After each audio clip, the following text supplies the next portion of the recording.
Hello and welcome to another edition of the Dinosaur News Center. We bring you the latest in research, discoveries, and other news relating to the world of dinosaurs. I'm your host, the illiterate scholar. When they first announced a fourth Jurassic Park movie, I was genuinely excited. I mean, the franchise was put on hold for so long. Just imagine what a new movie could bring to the table. This could give a fresh look to the dinosaurs just like the first movie. When they finally picked the director and everything was put into motion, the very first piece of news was this. This was the very first thing they confirmed about the movie. They showed just how much they cared by throwing almost 2 decades of dinosaur knowledge out the window. No, the first movie was not a perfect representation of dinosaurs, and it contained a lot of exaggerations and errors, but it was still revolutionary and brought the public up to date with what paleontologists call the dinosaur renaissance. The Lost World had the most grounded dinosaurs. The third movie updated the look of the raptors and introduced a new dinosaur. With the third movie, we were only beginning to find feathered dinosaurs. They could have easily built on that with fully feathered dinosaurs and be as revolutionary as the first one. But no. Instead, they decided to make a nostalgic cash-in. People defending it are giving a lot of asinine reasons for no feathers. Let's take a look at some of them. The dinosaurs need to look consistent. Okay, consistency. Oh man, just look at that consistency there. Let's take a look at the Jurassic World trailer. The Gallimimus looks nothing like the Gallimimus from the first movie. It looks like they purposely made them look less accurate than the first one. What's with those shoulders? The hands can't bend that way. Oh look, the Spinosaurus looks nothing like the last one. There's consistency. Could have fooled me. If they were concerned with confusing the general public, they could just add a line saying these dinosaurs are more accurate and made with more advanced method. This movie does take place years after the last one.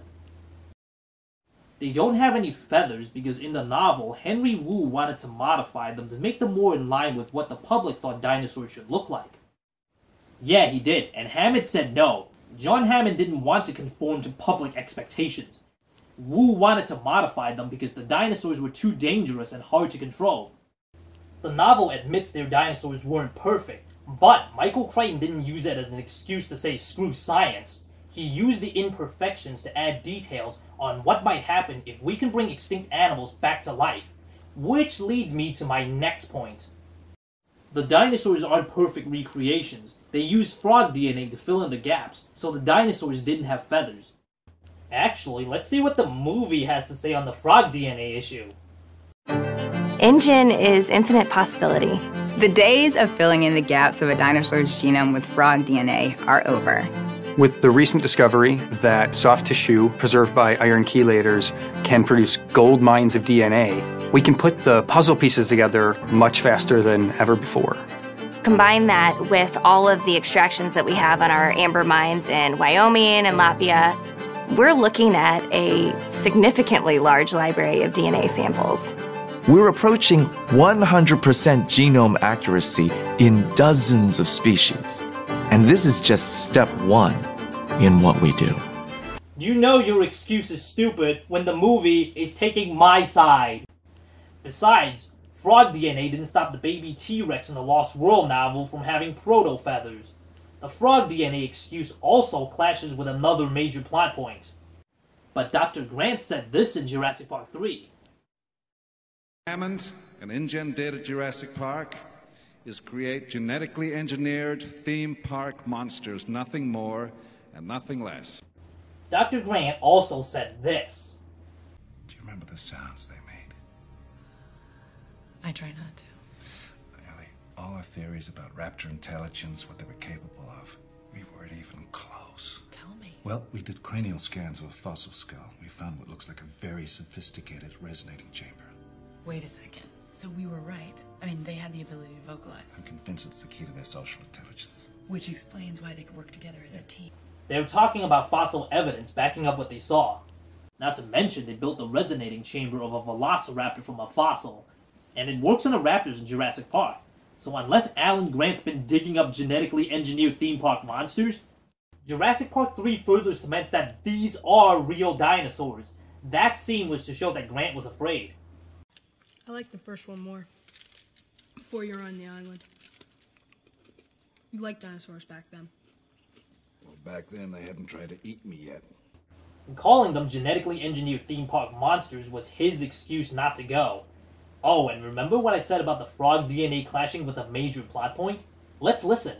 We have learned more in the past decade from genetics than a century of digging up bones. Learn more from genetics than a century of digging. Digging up the bones of what? Genetically engineered theme park monsters? Oh, and there's also this. We have our first genetically modified hybrid. First hybrid. If the other dinosaurs were mutant frogs, this defeats the entire purpose of the Indominus, since you already have giant mutant sex-changing frogs. It's a movie. The artists should be allowed to flex their creativity. They already got the Dilophosaurus and Velociraptor wrong. So, recycling designs from 1993 is being creative. The Velociraptor is actually a research mistake that originated from Michael Crichton. When Crichton was researching for his novel, he used Gregory S. Paul's Predatory Dinosaurs of the World Book and picked out Velociraptor as one of his dinosaurs. But the animal he picked was actually a Deinonychus. Paul, at the time, thought that Deinonychus was just another species of Velociraptor, and since Velociraptor was named first, Deinonychus was sunken into the genus. True, it's not accurate, except paleontology turned around and provided exactly the animal they wanted. Several real-world dromaeosaurs matched the movie Velociraptors in size. So, at worst, it's a naming problem, which, again, happens a lot in real paleontology. The Dilophosaurus is another example people bring up. There's a lot more thought put into the Dilophosaurus than people give it credit for. Jurassic Park was about bringing back animals we know very little about. Animals we only know from bones. What if these animals had abilities not preserved in the fossil record?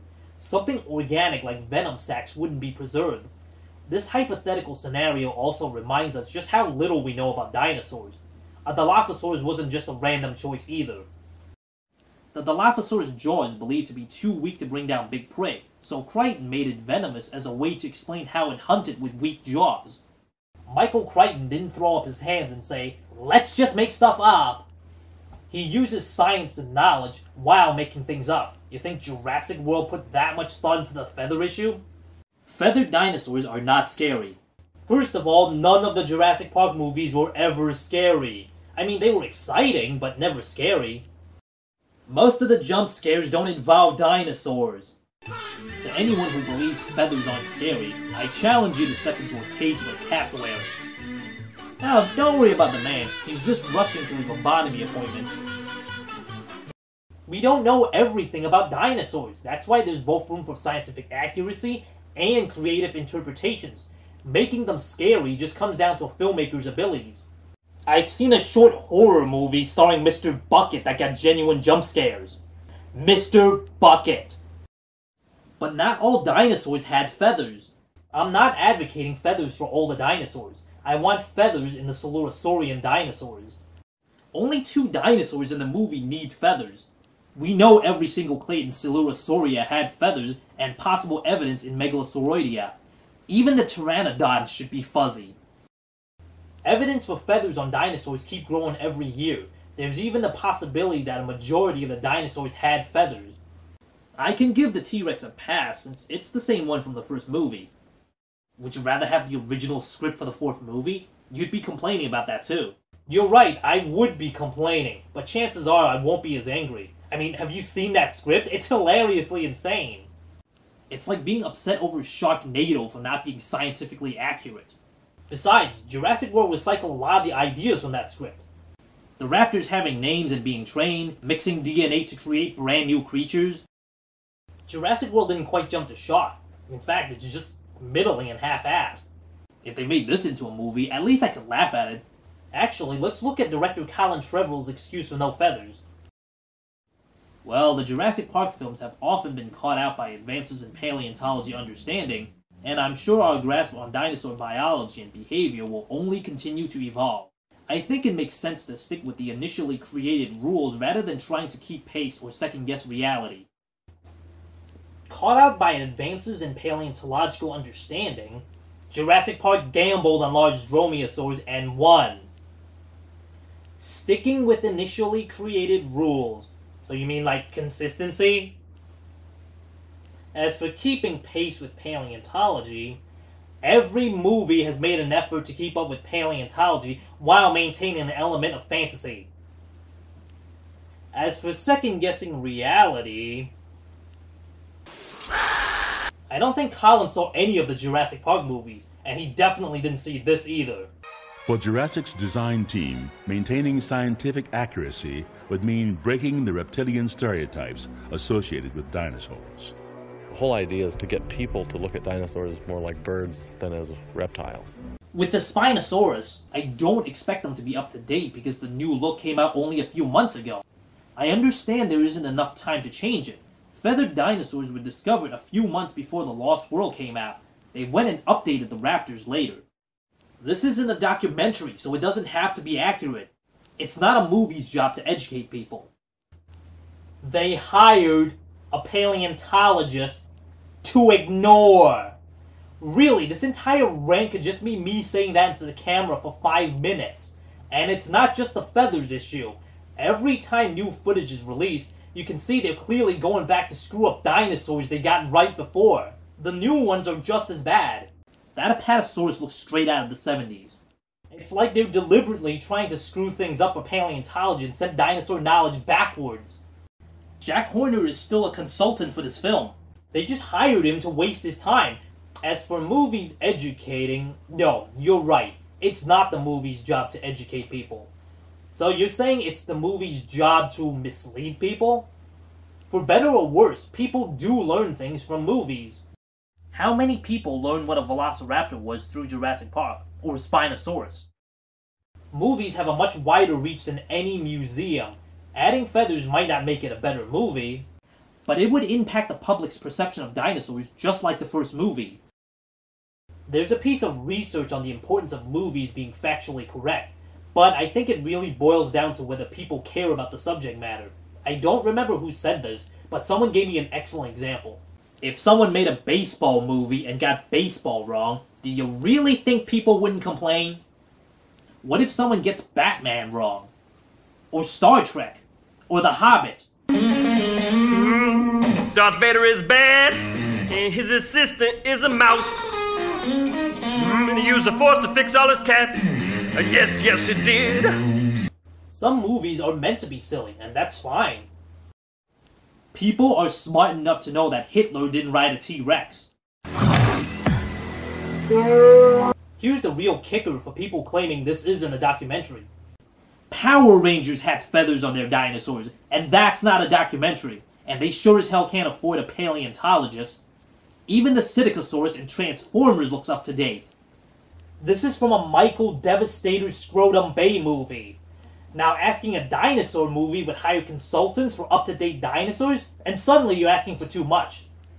Now, the previous movies weren't documentaries, but it was still a love letter to paleontology. Even with a dose of fantasy, they brought the public up to date on dinosaurs. This movie wastes a paleontologist's time, steals paleo art from artists, and sets up the most embarrassing dinosaur fact site that even a well-known science writer can't save. Let's face it, the only valid excuse is that this is a nostalgic cash-in. That's why I'm boycotting the movie. Whether you watch it or not, it's up to you. But I just want to be clear, Jurassic World will never be brought up again on Dinosaur News Center.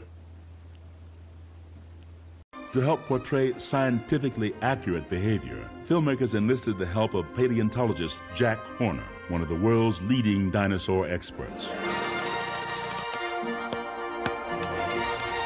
Horner's research has been instrumental in changing our view of dinosaurs.